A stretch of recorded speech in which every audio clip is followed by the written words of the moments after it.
кравата.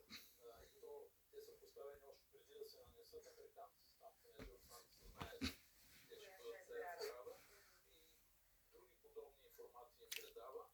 И нали, те да го вербуват и да го купят и да избягат в Америка.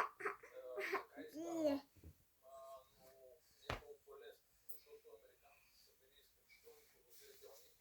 Те пък са били почти сигурни, че КГБ скри зад убийството на Кенеди, тъй като и Освалд е бил при тях в Москва. Те мислят, че са го обучавали, а също отгоре този Мусенко е отговарял персонално за Освалд и го е разработвал. Там е, защото се появи информация, че български информатор е предал данни месеци преди убийството, че ще се случи на американските. Това е друг случай. Ние го чувахме първи него. Но той няма нищо общо с Мусенко. Мусенко е двоен агент и неговата връзка с България, как го намерих аз, е това, че е бил командирован от КГБ да обучава нашите специални служби как да хващат американци, реално как да работят срещу американските служби. Това е една много интересна история, която излезе. Давам му, докато той е тук, списък с американците, с чужденци, които пристигат в България.